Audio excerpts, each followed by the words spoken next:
Hello, everybody, and welcome to another Q&A edition of Optimal Relationships Daily, episode 1407. I'm your host, Greg Audino. Really happy to have you here, as always, for my favorite part of the show, answering your questions on Saturdays.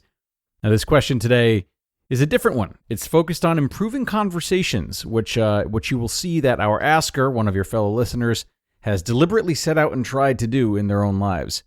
So let's hear it from them, have a good conversation about good conversations, and start optimizing your life.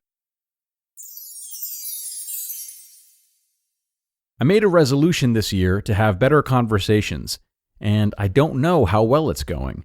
I think it's going fine, but I don't know what to look for. I've been more attentive and have tried to discuss important topics more often instead of avoiding them like I used to, especially if it was about something I felt I had limited knowledge on. So it seems like there's definitely improvement, but I also don't feel as connected as I hoped I would, and am wondering if I either had too high of expectations or if there's more I could be doing. Right on, that's a good question, and a really cool resolution too. Good for you. Now, I think there are classical elements of rich conversation that we can all look out for, and I'll share my thoughts on them in a little bit. But as always, there's also the individual component to this question. That is to say that depending on who you are and what inspired you to set this goal for yourself and who you might be hoping to have these conversations with and how you hope that they'll serve you, these are all likely to be more important factors when determining whether or not you're having conversations that are of value, if that makes sense. I don't know if you drew all that out when you made this resolution, but if you didn't, the good news is that New Year's resolutions are arbitrary, and we can just start or restart them whenever we please. So, with that being said, think about your needs or what you're really trying to accomplish with these enhanced conversations. Are they meant for a certain person, like a spouse, or a certain type of person, like someone of the opposing political party? Is there something you want others to feel?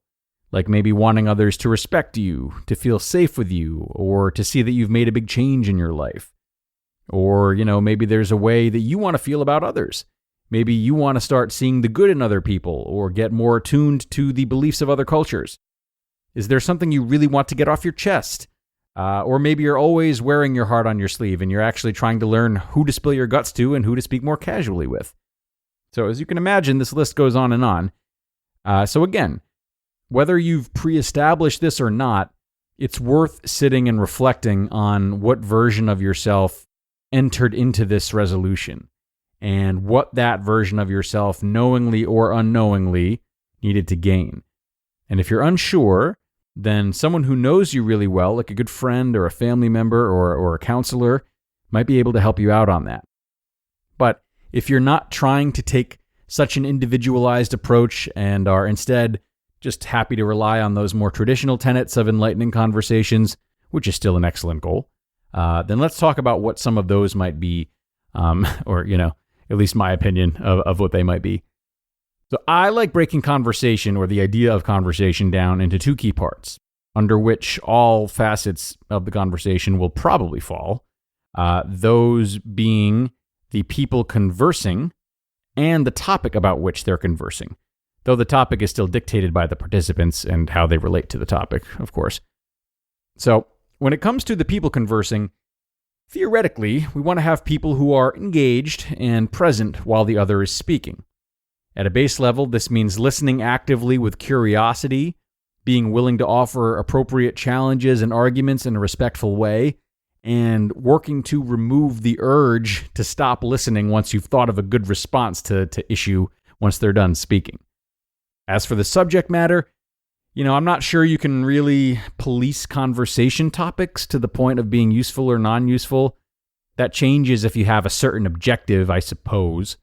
But what feels more important is whether the topic is being waded through with open-mindedness and questions of one another or questions faced together, maybe a nice blend between speaking in detail and speaking more broadly. I don't know. If you believe in conversations as they're constructed by authors and like playwrights and screenwriters, then ultimately what we're looking for is a journey within that conversation. Is each person growing in their own way, either in what they're learning about, how they're relating to others or how they're relating to themselves? Are they learning to be vulnerable? Are they learning to be inquisitive? Or are they learning about a new topic?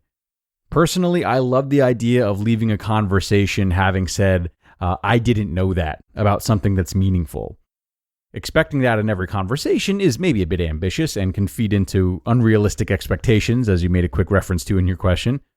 But opening ourselves to that possibility at all within each conversation, to me, suggests a really healthy approach. And of course, there's a lot of subjectivity here. What is conversational growth anyway?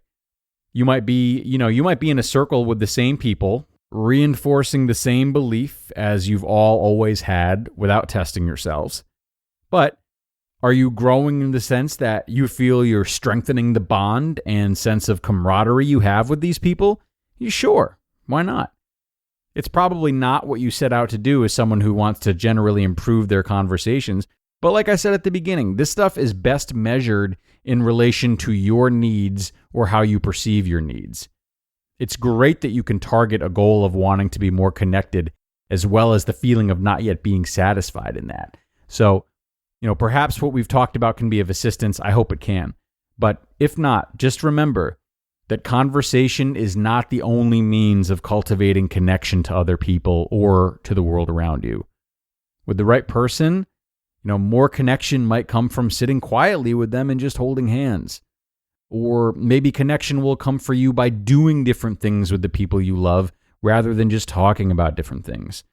Or maybe just trying so hard to feel more connected and focusing on your efforts in that moment instead of the people you're around is giving you the opposite result you're looking for.